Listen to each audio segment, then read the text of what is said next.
आज का ये फैसला सीबीआई कोर्ट का भारत की अदालत की तारीख का एक काला दिन है।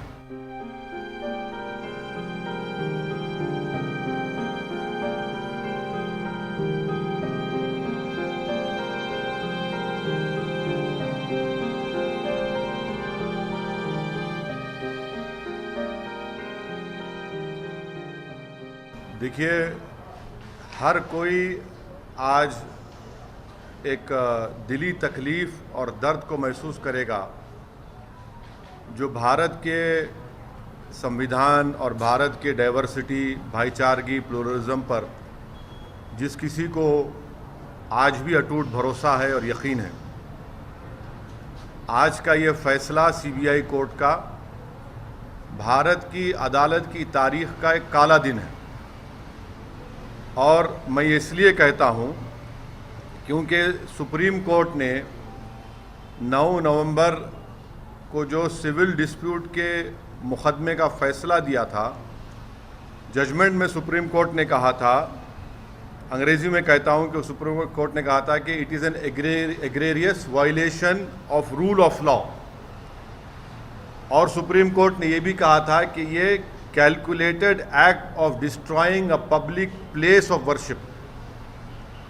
अब मैं ये समझने से कासिर हूँ कि अगर सुप्रीम कोर्ट ये कहता है कि egregious violation of rule of law, तो क्या कोई जादू से मस्जिद को शहीद कर दिया गया था 6 दिसंबर को?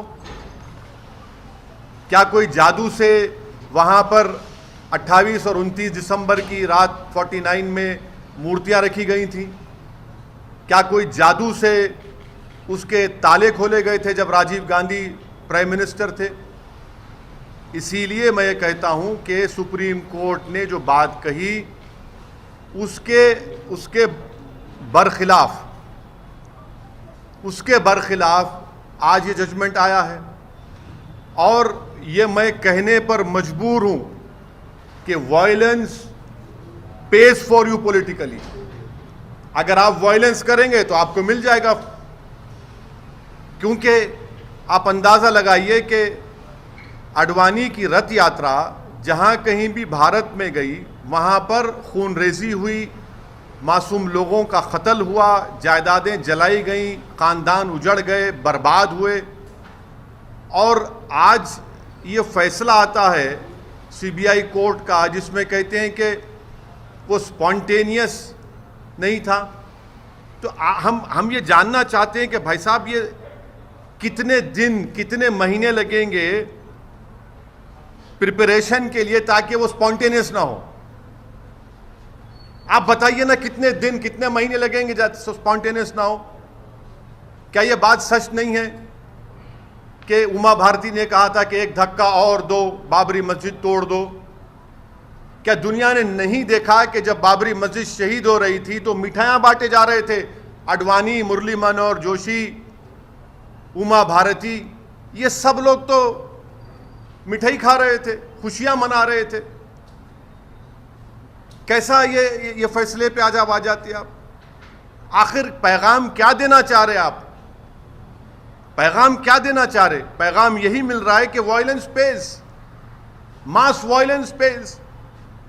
आप अंदाज़ा लगाइए कि 1950 से अब तक इस मसले में मुसलमानों को इंसाफ नहीं हुआ, और आज ये फैसला आता है 28 साल के बाद।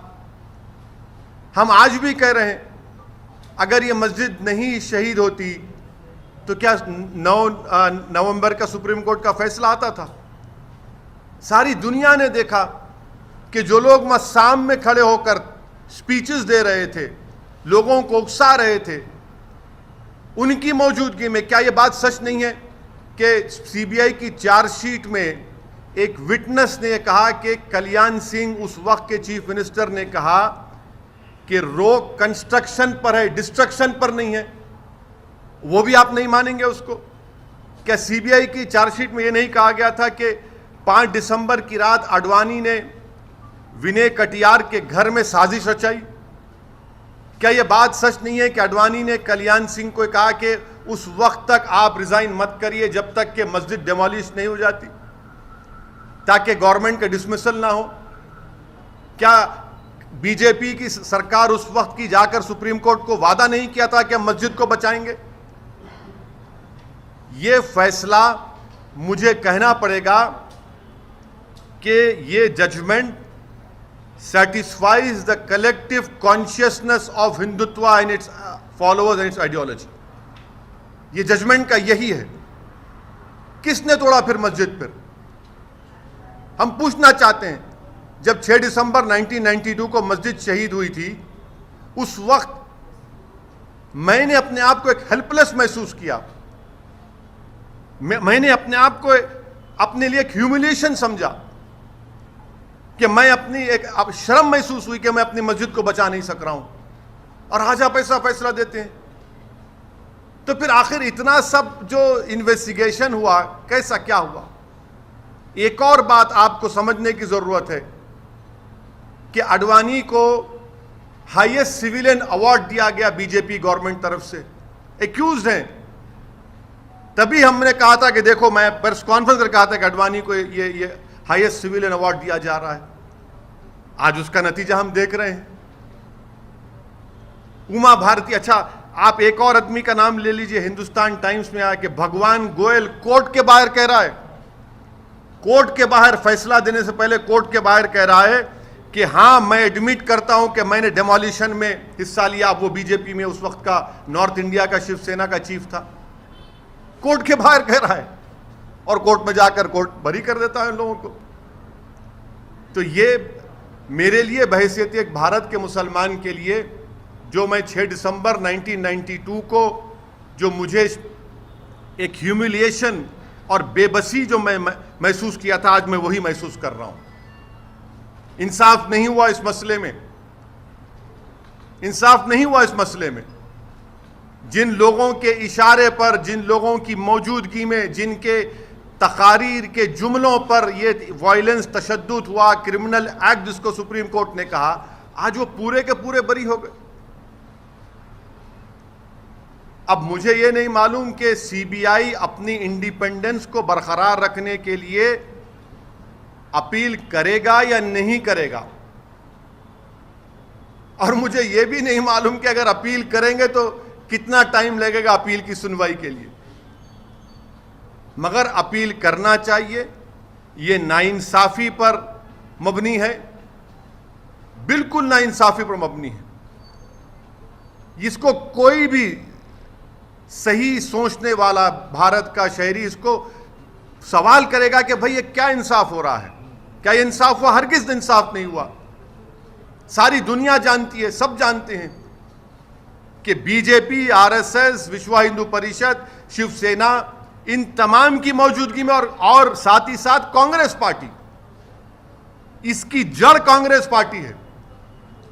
इनकी हुकूमत में मूर्तियां रखी गई, इन्हीं की हुकूमत में राजीव गांधी ने ताले खुलवाए, शिलान्यास किया। इन्हीं की हुकूमत थी कांग्रेस की जब मस्जिद शहीद हुई, और आज ये फैसला आता है। इसीलिए मैं मानता हूं कि ये हमारी भारत की अदालत की तारीख का एक काला दिन है।